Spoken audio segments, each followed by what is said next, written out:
Goyal city अस्पताल में oxygen की किल्लत बताई जा रही है। अस्पताल प्रशासन ने डीएम को चिट्ठी लिखी है। 24 घंटे में अस्पताल में 6 लोगों की मौत हो चुकी है। अस्पताल के बाहर परिजनों ने हंगामा किया है। तो ऑक्सीजन के लिए जो हाहाकार है, उसकी चीख पुकार अब आगरा से सुनाई दे रही है। हमने आपको सुबह ही रिपोर्ट दिखाई थी कि किस तरीके से 15 मीट्रिक टन आपूर्ति की कमी है। डिमांड है 45 मीट्रिक टन की और जो सप्लाई हो रही है वो है 30 पे। ये 15 का जो गैप है ये जानलेवा साबित हो रहा है। और देखिए 6 लोगों की जान गई है। लोगों में डर है कि कहीं जयपुर के अस्पताल की तरह आगरा से भी ना ऐसी खबर आए। गोयल सिटी अस्पताल में ऑक्सीजन की कमी। मुख्यमंत्री योगी आदित्यनाथ के निर्देश पर यूपी के सभी सरकारी अस्पतालों में भेजी गई है रेमडेसिविर इंजेक्शन की बड़ी खेप। इंजेक्शन को लेकर सीएम ने सख्त निर्देश दिए हैं कि जरूरतमंद को उपलब्ध कराई जाए ये रेमडेसिविर। और सीएम ने कहना है कि संसाधनों की कोई कमी नहीं है, अस्पताल पूरी तन्मयता से इलाज करें। तो रेमडेसिविर की खेप पहुंच गई है।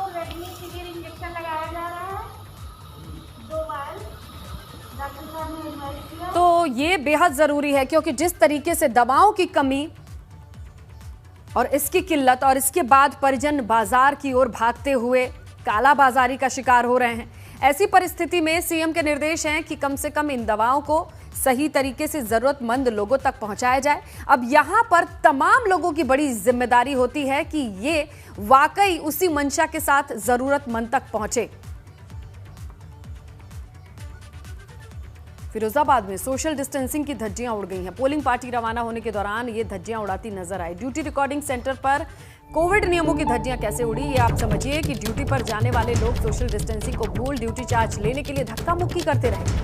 अब बताइए, जिस तरीके की तस्वीरें आ रही हैं, जैसे हालात हैं, ये पोलिंग पार्टियां रवाना होने से पहले चार्ट लेने के लिए कैसे धक्का मुक्की करते तमाम लोग नजर आ रहे हैं। जरा देखिए,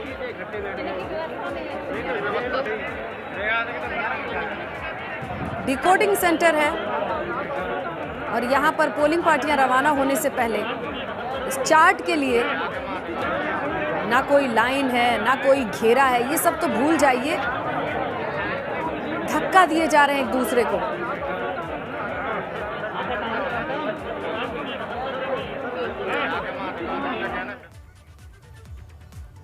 इसी बीच कोरोना का कहर जारी है। हम लगातार आंकड़े आप तक पहुंचाते हैं। यूपी की बात कर ले तो 35,614 नए केस 24 घंटे में। 25,633 लोग कोरोना को मात दे चुके हैं। लेकिन आज के दिन आंकड़ा पहुंच चुका है 35,614 नए केस के साथ।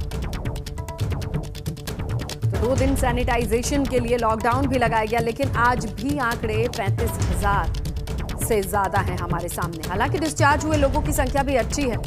ये थोड़ी राहत वाली बात है, थोड़ी सी उम्मीद बांधती है तमाम लोगों के लिए जो होम क्वारंटीन है, घबरा रहे हैं, डर रहे हैं अस्पतालों की हालत देख के।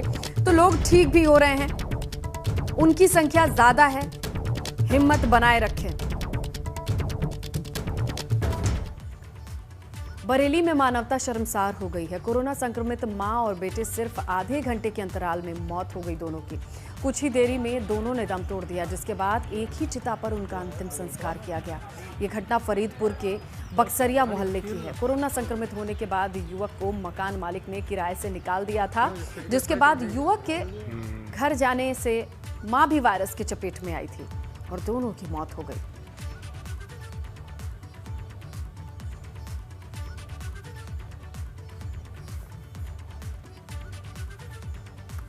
और उधर पंचायत चुनाव में दबंगों पर लगाम नहीं लगा पा रही अमेठी पुलिस। कैसे? चुनाव प्रचार के दौरान दबंग युवक ने अवैध पिस्टल लेकर लोगों को धमकाया। अवैध पिस्टल के साथ युवक का वीडियो भी वायरल है। संग्रामपुर थाना क्षेत्र के धौरहरा गांव का ये मामला।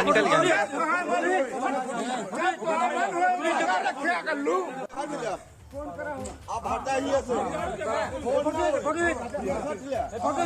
निकल गया। एक तो कोरोना काल, चुनाव की चुनौती और ऐसे में ये दबंगई। निकल गया।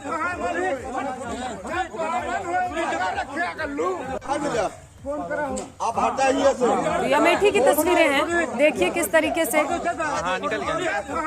अवैध पिस्टल के साथ ये वीडियो भी वायरल। आप हटाइए से। गोरखपुर ऑक्सीजन की आपूर्ति के लिए रवि किशन सांसद आगे आए हैं।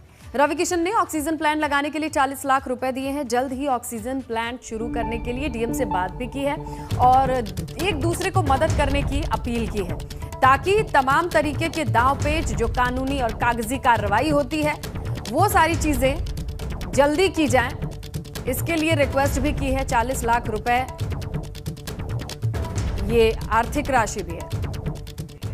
हम लोग ये जंग जीतेंगे। देश इस वक्त कठिन परिस्थिति से गुजर रहा है, सबको पता है। हम लोगों का प्रयास अब यही है, आपका भी, हमारा, सबका, और हम लोग कर भी रहे हैं कि एक एक जान बचाए, एक एक जान की कीमत। एक 40 लाख रुपए का अमाउंट हमने अपने यहाँ पर युद्ध स्तर पर एक प्लांट लगाने के लिए कल दिया है। डीएम साहब से बात हुई कि जितनी तेजी से हो उसको वॉर फुटिंग पे हम लोग एक प्लांट गोरखपुर में लगा दें, ऑक्सीजन प्लांट। तो ये सारी चीजें हो जाएंगी। आप लोग संयम रखें, हम लोग ये जंग।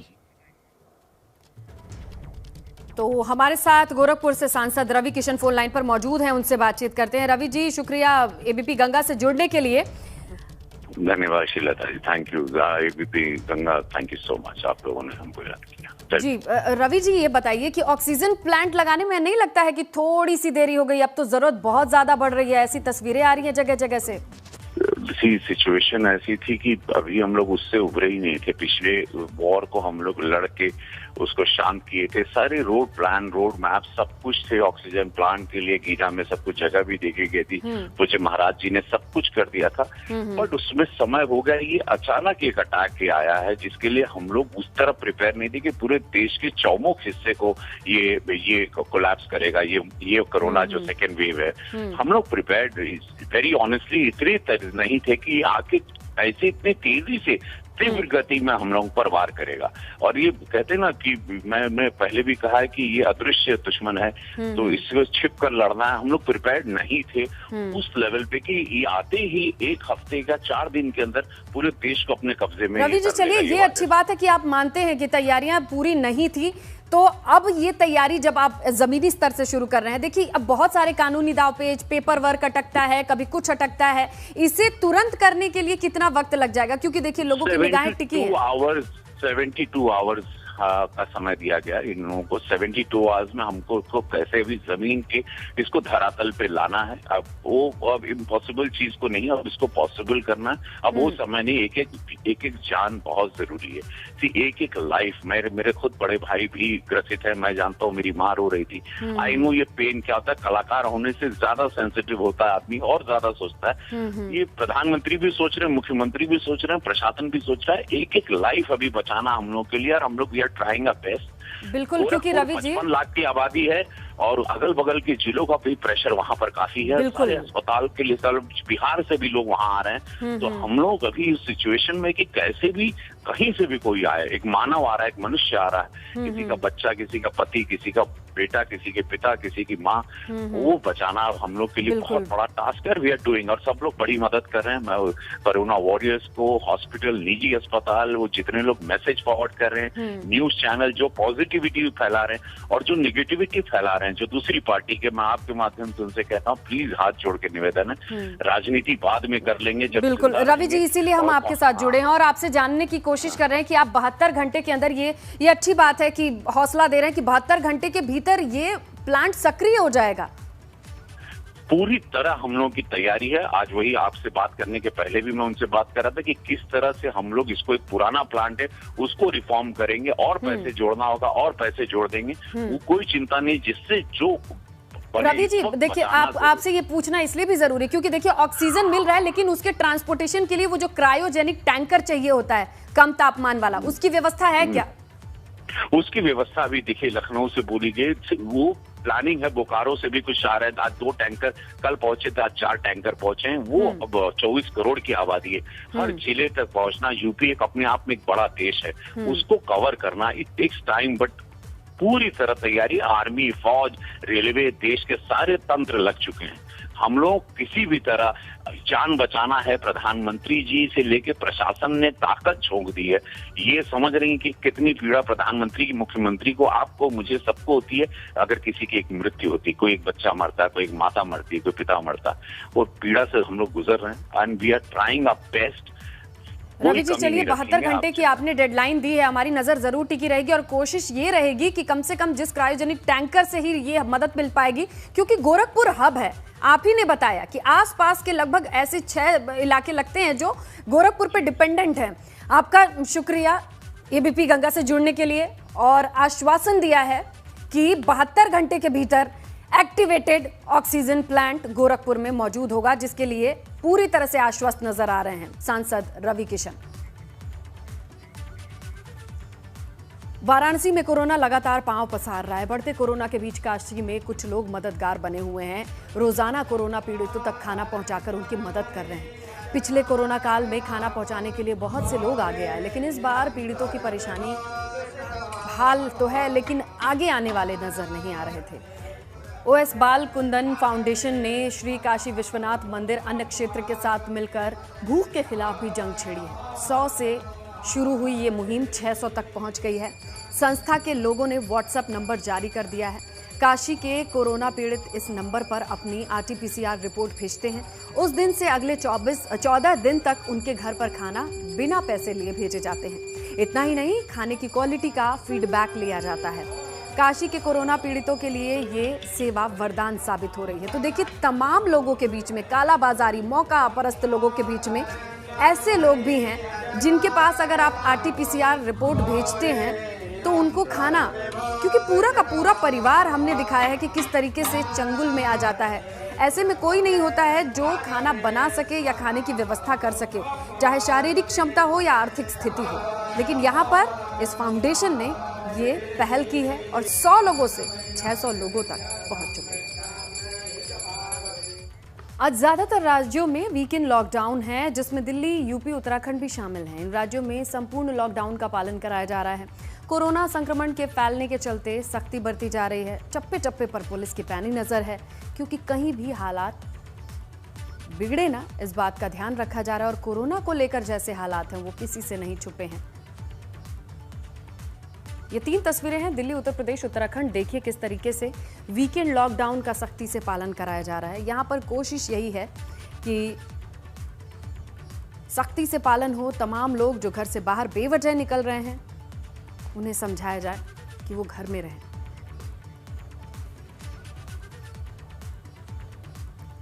बात करें यूपी की, तो वीकेंड लॉकडाउन का आज दूसरा दिन है। कल यानी सोमवार सुबह 7 बजे तक लॉकडाउन रहेगा, जिसके तहत प्रदेश के सभी शहर पूरी तरह से लॉक हैं। सिर्फ जरूरी काम के लिए ही लोगों की आवाजाही है।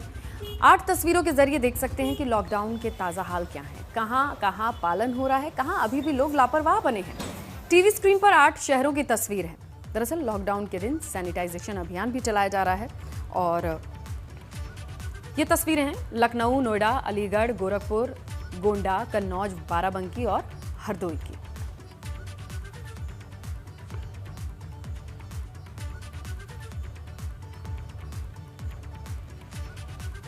तो ये तस्वीरें हैं 8, जिन्हें देखिए और अंदाजा लगाइए कि प्रशासन का काम है कि सैनिटाइजेशन करना, लॉकडाउन को फॉलो कराना। लोगों की सहभागिता ये है कि इसे समझें, अपनी भी जिम्मेदारी समझें, थोड़ा साथ दें और जो गाइडलाइन है उसे फॉलो करें।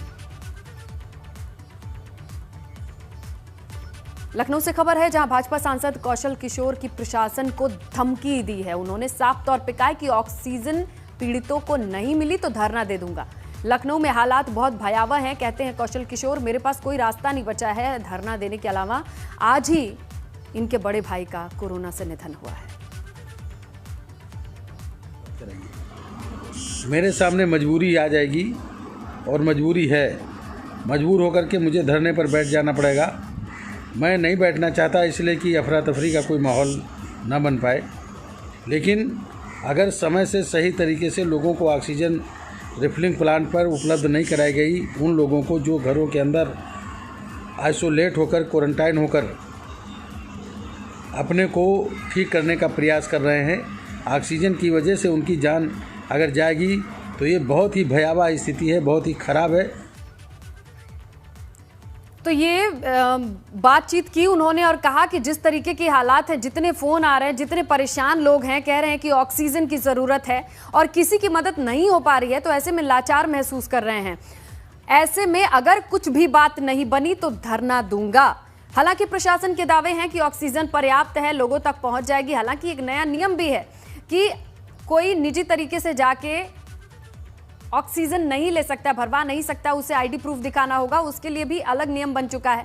ऐसे में प्रशासन के ऊपर, अस्पताल प्रशासन के ऊपर ही लोगों के निर्भरता है और वहां पे भी ऑक्सीजन की कमी होने की वजह से कई बार वो रेफर करते हैं कि खुद ऑक्सीजन की व्यवस्था कर लीजिए।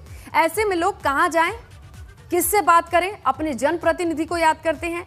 अपना यही अनुभव साझा किया मोहनलालगंज से सांसद कौशल किशोर ने, और दुख की बात यह है कि इन्होंने अपने बड़े भाई को खो दिया है कोरोना के इस काल में। और ऐसे में तमाम लोगों को ऑक्सीजन की जरूरत है जिन पर उनकी जीवन रेखा टिकी है। तो ऑक्सीजन की सप्लाई अगर नहीं हुई सुचारू तो धरना दूंगा और कोई रास्ता नहीं है, ये कहते हैं मोहनलालगंज से सांसद कौशल किशोर।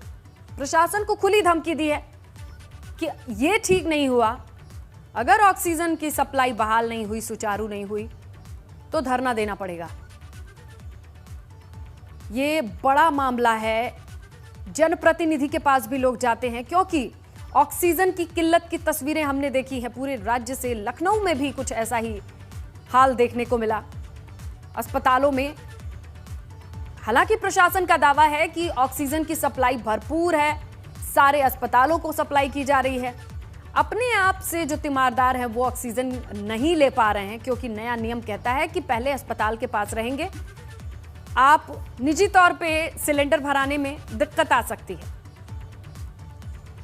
तो ऐसे में लोग सोचते हैं कहां जाएं। अस्पताल कह रहा है सिलेंडर ले आओ, वहां लंबी लंबी लाइन लगी है जहां रिफिल किया जाता है। आईडी और तमाम प्रेस्क्रिप्शन दिखाने के बाद ये सिलेंडर रिफिल होगा, कब होगा, तब तक मरीज की हालत कैसी रहेगी। ऐसे में घबराहट में लोग अपने जनप्रतिनिधि को भी याद करते हैं, उनको फोन करते हैं। तो यही अपना अनुभव साझा किया सांसद कौशल किशोर ने, जिनका कहना है कि मेरे पास लोग फोन कर रहे हैं, मेरे से मदद मांग रहे हैं, और वो भी ऐसी मदद की जहां जिंदगी और मौत का फैसला करना है। ऐसे में मैं मदद नहीं कर पा रहा हूं क्योंकि ऑक्सीजन की कमी साफ तौर पे देखी जा रही है। एक जनप्रतिनिधि का ये कहना। चलिए हम सीधा रुख करते हैं, हमारे सहयोगी विवेक त्रिपाठी का लखनऊ में मौजूद है, उनके साथ सांसद कौशल किशोर मौजूद हैं। विवेक बताइए।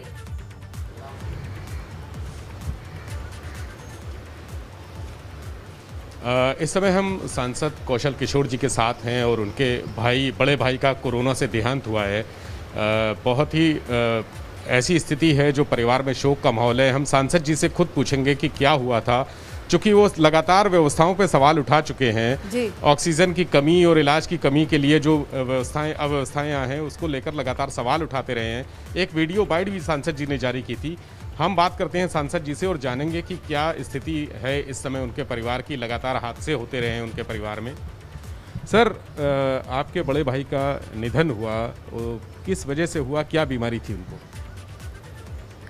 उनको तो एज भी काफ़ी थी, 85 साल की, और कोरोना हो गया था, कोरोना पॉजिटिव निकले थे वो। फिर जब मुझे जांच कराई और जब पता चला तो मेडिकल कॉलेज में एडमिट कराया। वहाँ पे मेडिकल कॉलेज में डॉक्टरों ने बहुत मेहनत भी किया। पहले ऑक्सीजन पे रखा, फिर जो उस पर वेंटिलेटर, हाँ, मिनी वेंटिलेटर पे रखा और बहुत मतलब मेहनत की, क्योंकि लगातार डॉक्टर्स भी मेरे संपर्क में थे और पूरा प्रयास कर रहे थे और उम्मीद भी थी कि ठीक हो जाएंगे। लेकिन कोरोना ने उनके लंग्स को पूरी तरीके से जकड़ लिया था और कल रात में जब उनको वेंटिलेटर पे ले जाया गया तो वेंटिलेटर पे फिर उनकी डेथ हो गई लगभग 10 और 10:30 बजे के आसपास। ये उम्मीद भी नहीं थी हम लोगों को कि डेथ हो जाएगी, लेकिन मेडिकल कॉलेज में डॉक्टर्स जो लोग भी थे वो पूरी तरीके से लगे रहे और भरसक पूरा प्रयास किया, क्योंकि वो हर घंटे की रिपोर्ट भी मुझे लगातार देते रहे मेरे भाई के बारे में। सांसद जी, आपने लगातार व्यवस्थाओं को लेकर सवाल उठाए हैं, जो लखनऊ में राजधानी होने के बाद भी यहाँ जिस तरह से ऑक्सीजन के लिए लोग भटकते रहे और अस्पतालों में एडमिशन नहीं मिला, उसको लेकर आपने वीडियो भी जारी किया था। क्या आपके भाई साहब को वैसी सुविधाएं मिली थी अस्पताल में? भाई को तो मेरे सुविधाएं मिली थी, क्योंकि जब मैंने कहा तो वो एडमिट भी हो गए और उन्हें वो सारी सुविधाएं मिली जो ज़रूरत की थी, उसमें कोई कमी नहीं रही और डॉक्टर उनका इलाज भी करते रहे, डॉक्टर उनकी देखभाल भी करते रहे। और मैंने बताया ना कि हर घंटे की रिपोर्ट मुझे भी देते रहे, मैं पूछता भी रहा, बताते भी रहे। वहाँ तो कोई सुविधाओं में कमी नहीं थी भाई के उसमें। लेकिन अब यह है कि चूँकि कोरोना से ने इतना जकड़ लिया था उनको, तो वापस नहीं हो पाए। मेरे भाई के लिए किसी डॉक्टर ने, स्टाफ ने कोई कसर बाकी नहीं रखी, सब पूरा प्रयास किया उनको बचाने के लिए। बाकी शहर की व्यवस्थाओं को लेकर आपने हमेशा सवाल उठाए हैं, जो जनता की समस्याएं हैं उनको लेकर सवाल उठाए हैं। शहर में आपको क्या लगता है कि क्या स्थिति है और क्या इसका विकल्प है, क्या व्यवस्था होनी चाहिए? देखिए कि कोरोना के मरीज़ बहुत ज़्यादा निकल रहे हैं और जितने मरीज़ निकल रहे हैं उतने बेड हैं नहीं, उनको एडमिट भी नहीं किया जा सकता। जिला प्रशासन रोज़ नए हॉस्पिटल घोषित करते हैं करीब करीब, और आज भी मैंने कई लोग, कम से कम अब तक सुबह से लेकर के अब तक के 10-11 लोगों ने मुझे फ़ोन किया है एडमिट होने के लिए, लेकिन अभी किसी को एडमिट मैं नहीं करा पाया, क्योंकि जिन अस्पतालों में मैं प्राइवेट बात करता हूँ वहाँ जगह फुल है, बेड खाली नहीं है। तो एक तो ये स्थिति है। दूसरा ये है कि घर के अंदर भी लोग आइसोलेट हैं, क्वारंटाइन हैं। कुछ लोगों को जैसे जांच में खांसी आई, जुकाम हुआ या उनको सांस फूली, तो वो लोग घरों के अंदर क्वारंटाइन हुए, जांच कराने पॉजिटिव निकले तो घरों के अंदर आइसोलेट हुए। ऐसे लोगों को ऑक्सीजन की ज़रूरत पड़ती है। एक तरीके से लोगों ने अपने घर को भी, जिन के घर में मरीज़ हैं उन लोगों ने अपने घर में ही उसको बना रखा है, हॉस्पिटल की तरीके से बना लिया, इलाज कर रहे हैं डॉक्टर का बताया हुआ। ऑक्सीजन गैस की प्रॉब्लम है, क्योंकि उनको जब ऑक्सीजन गैस की ज़रूरत है उनको नहीं मिल रही है। सरकारी अस्पतालों में मिलेगी, प्राइवेट हॉस्पिटल वाले भी बेचारे परेशान हैं, उनको गैस नहीं मिल रही है। एक उत्तर रेलवे मंडल के ने का करीब 250 बेड का हॉस्पिटल लिया गया। उन लोगों ने मुझे कल मैसेज किया था